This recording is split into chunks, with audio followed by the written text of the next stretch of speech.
तमीज से बात करें और आराम से बात करें। बिल्कुल आराम से पूछ रही हूँ। लड़ाई कर रही है मेरे से, आप कोई आदमी हो तो मैं उससे लड़ूं, और आपसे यही पूछ रही हूँ आपसे क्या मैं लड़ूं?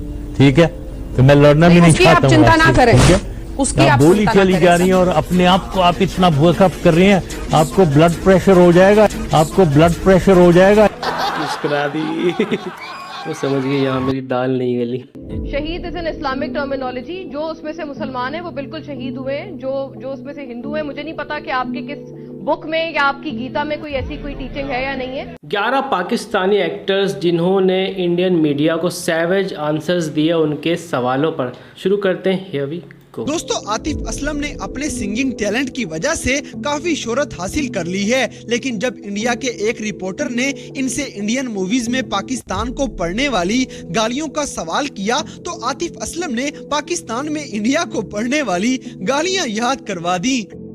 आतिफ, आप पाकिस्तान से है और जब हम हिंदी फिल्मों में हम काम करते हैं, जैसे पीके में हम लोग कहते हैं हिंदी फिल्म निर्माता कि पाकिस्तानी बड़े गद्दार होते हैं, हम पाकिस्तान को बहुत गालियां देते हैं अपनी फिल्मों में। उस वक्त आप वो देखते तो कैसा महसूस करते हैं अपने दुश्मन देश के साथ बैठ के अपने देश के लिए गाली खाना?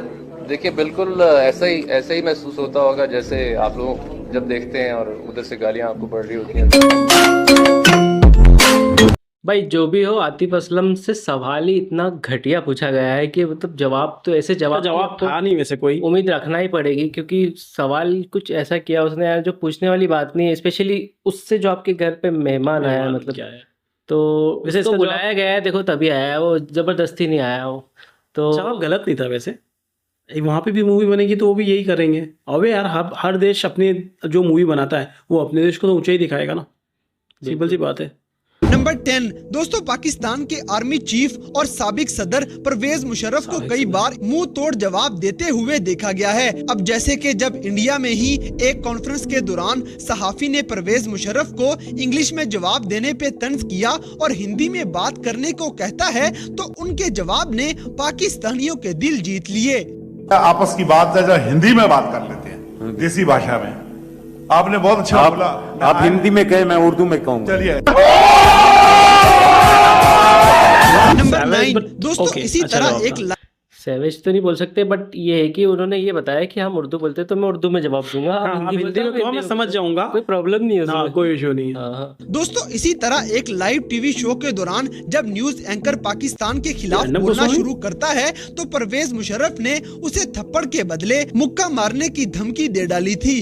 क्या आप में कितनी ताकत है? आप हमारे साथ क्या कर सकते हैं? क्या हम कोई छोटा मोटा मुल्क है जिसको आप थप्पड़ मार के चले जाएंगे? क्या ये बात है?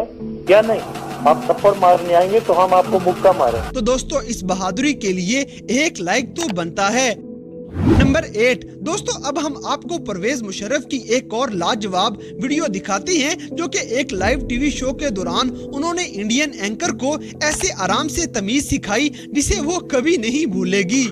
तमीज से बात करें और आराम से बात करें। बिल्कुल आराम से लड़ाई कर रही है मेरे से, आप कोई आदमी हो तो मैं उससे लड़ूं, और आपसे यही पूछ रही हूँ। आपसे क्या मैं लड़ूं? ठीक है, तो मैं लड़ना भी नहीं चाहता हूँ। चिंता ना करें, उसकी आप गोली चली जा रही है और अपने आप को आप इतना वर्कअप कर रही हैं, आपको ब्लड प्रेशर हो जाएगा, आपको ब्लड प्रेशर हो जाएगा। मुस्कुरा दी। वो समझ गई यहाँ मेरी दाल नहीं गली। यहाँ पे इंसल्ट भी हो रही है, थोड़ा चुप रह लेते हैं। नंबर 7 दोस्तों, इसमें कोई शक नहीं कि शाहरुख खान के फैंस ना सिर्फ इंडिया बल्कि पाकिस्तान में भी बहुत ज्यादा हैं, लेकिन वहीं पाकिस्तानी अदाकारा नरगिस शाहरुख खान से काफी नफरत दिखाते हुए भी नजर आई थी। इसकी नफरत का अंदाजा आप वीडियो देख के लगा सकते हैं। इसी प्रोग्राम में वो पता नहीं कोई हमारी फीमेल आर्टिस्ट थी, तो सुना है कि शाहरुख ने कहा कि मैं नहीं जानता आप कौन है। इनको सबको पता है। मेरी जिंदगी की एक ही ख्वाहिश है कि किसी दिन शाहरुख खान मेरे सामने आए, मैं उसको कहूँ तुम कौन हो, मैं नहीं जानती।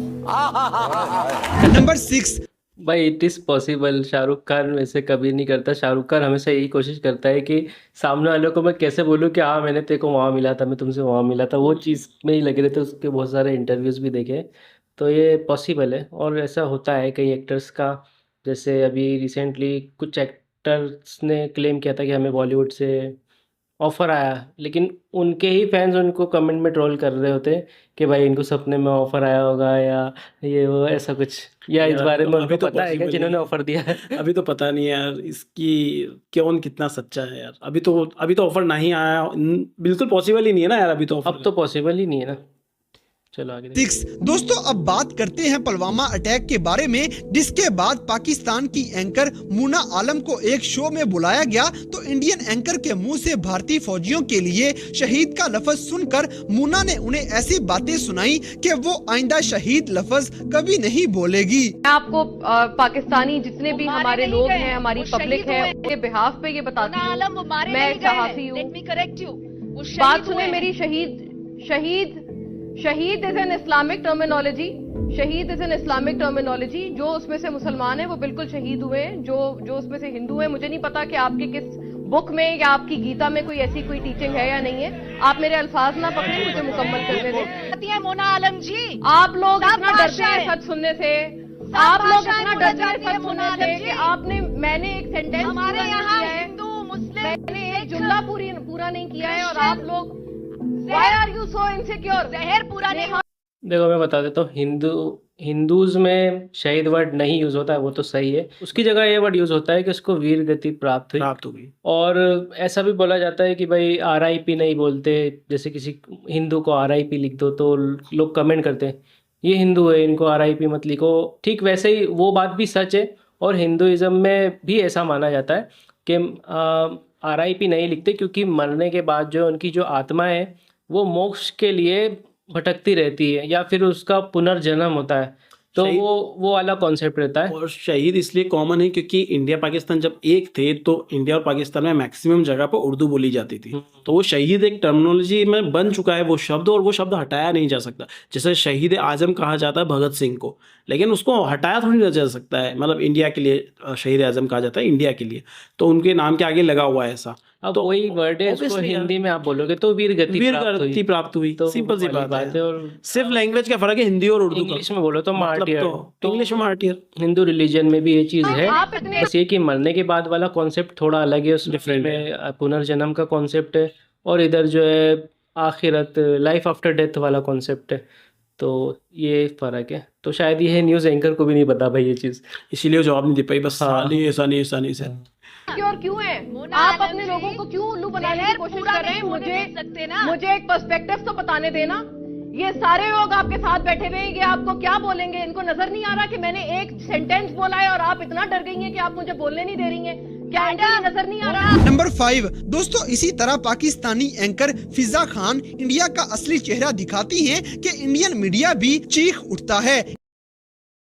इन्होंने ऐसा क्या कहा, ये सब आप हमारी इस वीडियो में देख सकते हैं। पाकिस्तानी जनता, पाकिस्तानी अवाम चंदा लेती है, गरीब है, भूखे पेट सोती है। ये मोहतरमा ये फरमा रही थी, कह रही थी, ओ बीबी तुम्हारे जो मुल्क में हालात हैं, तुम्हें अपने हालात के बारे में कुछ नहीं पता, जो तुम लोग ड्रामों में ड्रामे करते हो। लिटरली ड्रामे का नाम किसी ने सही ड्रामा लिखा है कि 500 करोड़, 800 करोड़, 1000 करोड़, 1800 करोड़। तुम लोग की अवाम तो बिलो दी बेल्ट जिंदगी गुजारने पे मसरूफ है। आप लोगों की जो अवाम है ना, वो बिलो दी बेल्ट, गुर्बत से भी नीचे की जिंदगी बसर करिए। ये तुम लोगों ने एक मास्क पहना हुआ है जो तुम लोग दिखाते हो अपनी फिल्मों में, अपने ड्रामों में। आतंकवादी कहते हो ना, तुम लोग की फिल्मों को पैसे कौन देते हैं? ये बताओ, तुम लोग के पैसे कहां से आते हैं? जो पीछे से फंडिंग होती है वो कहां से आती है? फिर अगली बात तुम लोगों ने की कि जी इंडिया में पाकिस्तान से बेहतर हालात है और पाकिस्तान का दिमाग काम करना बंद हो गया। बीबी हमारा दिमाग तो जागा ही अब है। हम 21वीं सदी की जिंदगी गुजार रहे हैं, हम लोग बहुत आगे के लोग हैं। इकोनॉमी तुम लोग कहते हो तुम लोग की तरक्की कर रही है, अपने दिमाग को तुम लोगों ने पीछे क्यों कर लिया? 1947 नहीं है ये, 1947 से बहुत आगे जा चुके हैं। तुम लोगों ने तो पाकिस्तान के वजूद को एक्सेप्ट नहीं किया, हजम नहीं किया, डाइजेस्ट नहीं किया। तो डेफिनेटली तुम लोग पाकिस्तान से बहुत ज्यादा हसद करते हो, जेलस होते हो, क्योंकि हमेशा दूसरे के बारे में बात वो करता है जिसकी हवास पे दूसरा सवार होता है और वो आपको अपने से बेहतर लगता है। हमने कभी इंडिया के बारे में बात नहीं की, वो डैम केयर, हम बहुत बिजी हैं अपनी जिंदगी में। तो आपका क्या ख्याल है?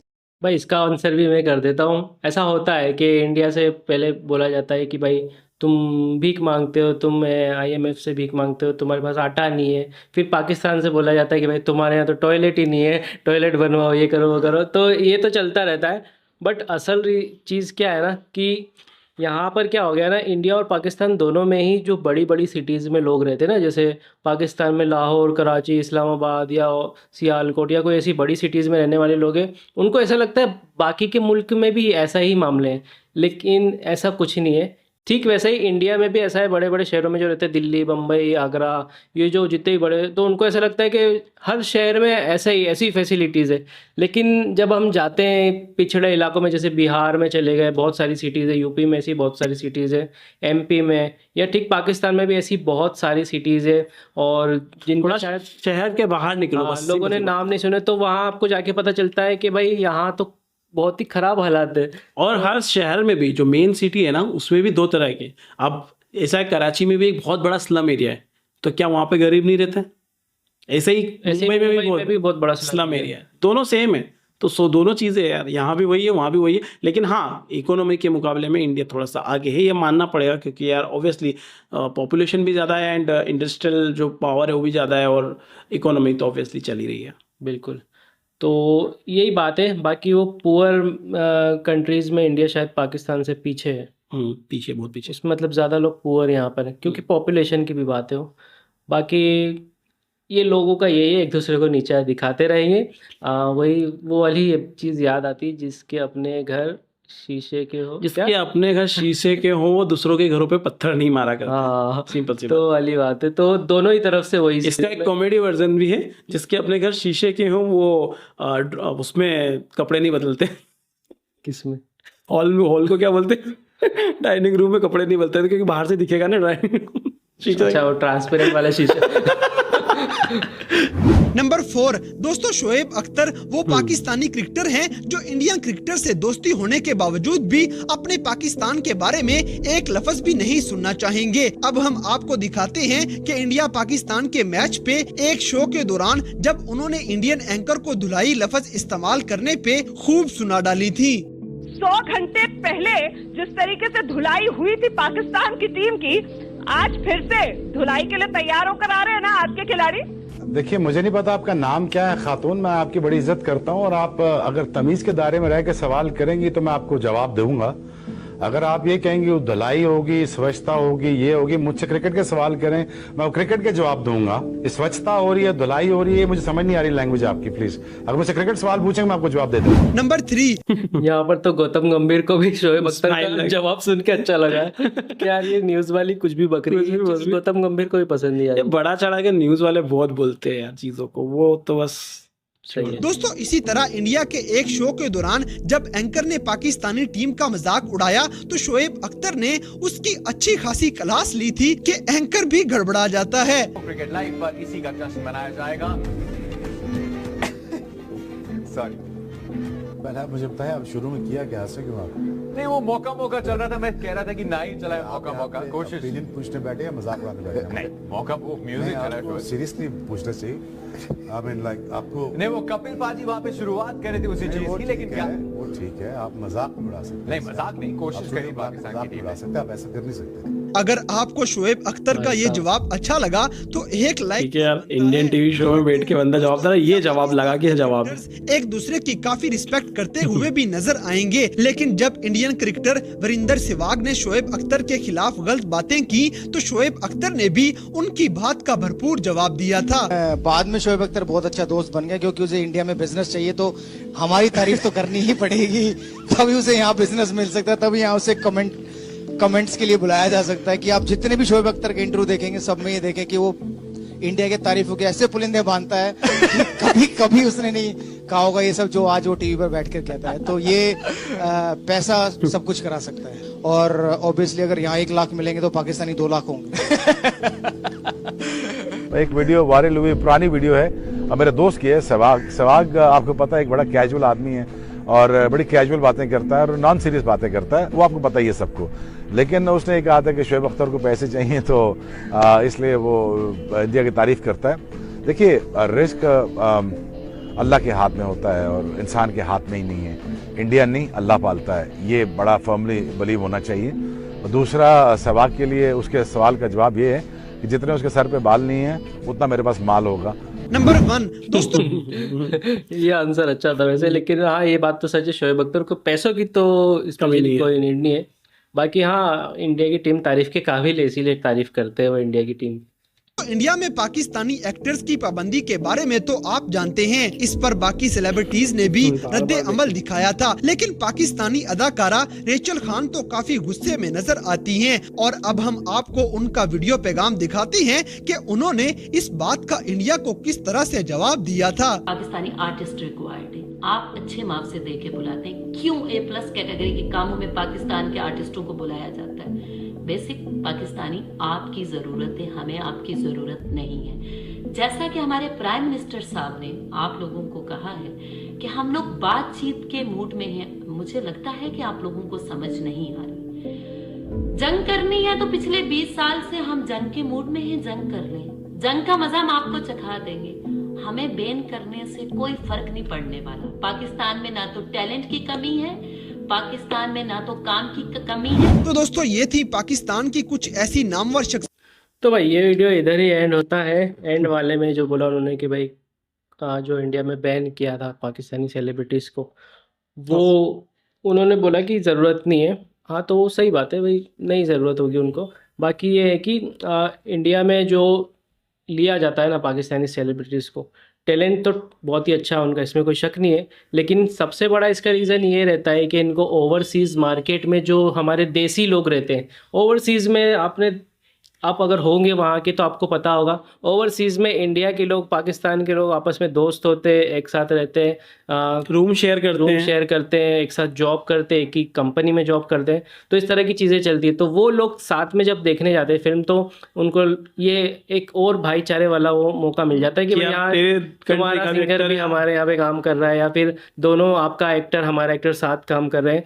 तो इसका मेन रीज़न यही होता है कि ओवरसीज़ जो ऑडियंस है उनको अट्रैक्ट करना। तो ओवरसीज़ एक बहुत बड़ा मार्केट है सिनेमा के लिए और बहुत बड़ी अमाउंट में वहाँ से अर्निंग होती है। तो इनकी ये बिजनेस स्ट्रैटेजी है, मुझे लगता है इससे ज़्यादा और कुछ नहीं है। सही बात है। और बेसिकली हर चीज़ पैसे पे ही निर्भर है। अभी सब कुछ हो जाएगा ना। और ये शायद पुलवामा की बात कर रही है, पुलवामा में जब बैन हुए थे तब का है शायद ये वीडियो ना। उसके बाद में फिर लोगों ने काम भी किया, उसके बाद में फिर अब ये हो गया, तो अब तो बिल्कुल बंद हो गया। और फिर अब 10 साल बाद कुछ ना कुछ हो जाएगा, तो फिर काम शुरू हो जाएगा 5-1 साल में। तो वो तो कोई चलता ही आ रहा है। तो ये वो शेयर मार्केट की तरह अप डाउन हो रहा है। हाँ, बस ये कि हर बार एक पॉइंट डाउन जाता है। जैसे पिछली बार जब हुआ था तब यहाँ लॉन्ग टर्म में ग्राफ नीचे ही जा रहा है। हाँ, नीचे जा रहा है। पिछली बार जब होता तो लोग यहाँ काम कर पा रहे थे, मतलब यहाँ आके भी काम कर पा रहे थे। कुछ ने तो यहाँ की रेसिडेंसी भी ले ली, समझ गए मैं किसकी बात कर रहा हूँ। उसके बाद में ये हुआ कि आप काम तो कर सकते हो, लेकिन शूट आपको कहीं बाहर करना पड़ेगा। और अब तो हो गया भाई काम ही नहीं करना तुम्हारे साथ, ठीक है। तो अब ये थोड़ा बहुत ये होगा कि बाहर बात कर लो, तुम काम करके हमको दे दो। मैच का चल रहा था, मैच नहीं होगा, लेकिन हो गया मैच। सिंपल सी बात है। मेन तो यही था, मैच देख लो ना, हुआ ना। वो को जो भी हाथ मिलाना चिलाना जो भी हो, लेकिन मैच तो हुआ ना। मेन तो वही है कि मैच नहीं करेंगे, लेकिन हुआ। बाकी आप बताना आपको कैसा लगा आज का रिएक्शन, आपके थॉट्स कमेंट करके बताना। वीडियो अच्छा लगे लाइक शेयर सब्सक्राइब करना। मिलते हैं नेक्स्ट वीडियो में। Make love not war. எத்தனை சந்தோஷம் தினமும் கொட்டுதுவோ மேல, இது புரிஞ்சுக்கிட்டாலே இங்க நீ தாண்டா ஆள, கண்ணை கட்டிக்கிட்டு எல்லாம் இருட்டுன்னு நீ